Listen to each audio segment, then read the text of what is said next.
Hi everyone, another question I've been asked to answer is there a correct way to use a Ouija board?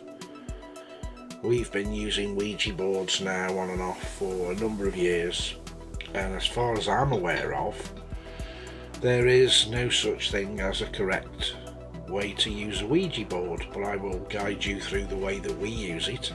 Not saying it's the correct way, but it's been the most efficient way that we've used a Ouija board, and that is obviously set your Ouija board out, place one finger on the planchette lightly, not two or three, and not halfway up, preferably on the edge of the planchette, and just ask questions as you normally would. We never let the planchette go anti-clockwise. That's considered to be a bad thing, a demon, an omen, call it what you will, but it's always looked upon in the paranormal industry as anti-clockwise. It's not good news. If you do get something that comes through and it starts to move the planchette or glass, whatever it is you're doing, whether you're doing a glass spin, if it moves the glass anti-clockwise, it's advisable to close down the session, leave it for a while and go back to it later. We always do follow that rule, and if it starts to go anti-clockwise, we either ask it to stop. If it won't stop, then we'll just stop doing the investigation for that particular part then.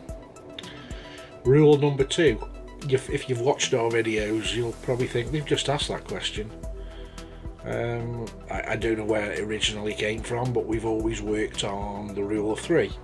I did some research on the internet, and apparently if you ask a spirit the same question 3 times, they are supposed to answer you truthfully. Now, take that with a pinch of salt, but again, that is something we do. So if we ask it a question and we're unsure of the answer, we'll ask the same question 3 times, and hopefully on the 3rd time of asking the question, you'll either get a different answer or you'll get the answer confirmed. For example, you could say, is that a man? Are you a man? And it goes to yes. Are you a man? Yes. 3rd time, are you a man? And it could go to no. So obviously you're talking to a woman, working on the rule of 3. That's again something we've adopted on all our investigations. So if at any time you see us ask the same question on a seance, it's not that we've forgotten, it's done with a purpose. When using a Ouija board, take great care, make sure you know what you're doing. I would recommend you have a medium in the vicinity, even if they're not actually on the board, just to overwatch anything that can and can't come in, because you think you're talking to a young child and you could be talking to anybody portraying to be a young child.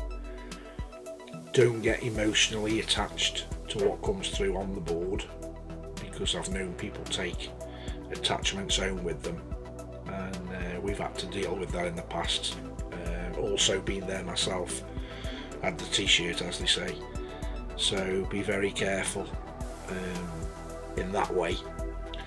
Also, when you're doing the board, make sure that you open and close. Now, I'm not going to go into an open and close session, but you should always ask for the board to be open and close it down at the end of the session.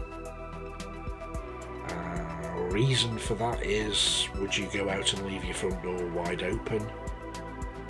The answer to that question is a no-brainer. No, you wouldn't. If you just pack up your Ouija board, put it in your bag and leave, that building is now wide open. It's a portal for spirit to just come and go as it pleases, and that's not fair for the people whose premises it is, and it's not fair on other teams that go there. And boy, have we been quite a few where they've left the portal wide open, and we've had a bit of a shitstorm to sort out, and I'm sure we're not the only paranormal team to say that. If you practice those little outliners tips that we've put forward, you should have an enjoyable investigation. And one thing you have to be aware of, it makes me laugh when people say such and such a body's pushing the glass, or such and such a body's pushing the planchette. It actually works on subconscious movements of the human body to make the item move. So somebody somewhere is actually pushing the glass subconsciously. It's not a spirit. The spirit is supposedly manipulating your body to move the glass. So it's a fine line of what's fake and what's real. You've got to trust your team members, because somebody is actually pushing that glass. Whether they know it or not, somebody is physically pushing that glass for your yes/no answers. Am I a believer of the Ouija boards? Potential? No. I think it's like any other paranormal tool, it's open for abuse. And depending the people who you're with, if you're with a group of friends and you've had a few beers, which I wouldn't recommend you do at all, wouldn't recommend touch any drugs or alcohol whilst using a Ouija board. You're a fool to yourself if you do, and you deserve everything that comes back from the Ouija board onto yourself for being such a fool. There's a reason why people say that you shouldn't mess, and I firmly believe that a lot of bad things can happen from messing with Ouija boards. Now, this is a message going out to everybody that's in a paranormal team that does this on a regular basis, to actually use Ouija boards.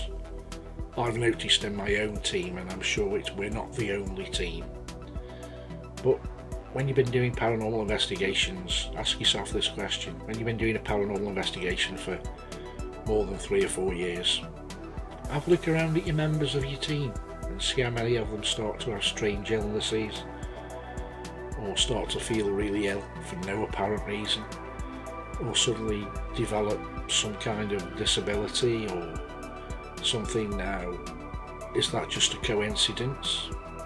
I'm not really sure, because almost every member of my team at some point has been affected in some way, shape or form,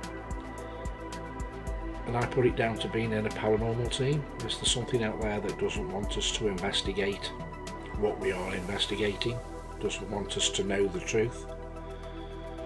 We'll never know, so we'll leave it there, because this video could go on for weeks. So if there's any questions you'd like to ask us, we'll gladly answer any questions, whether it's from a medium point of view, a camera's point of view, a microphone point of view, piece of equipment you'd like to see reviewed.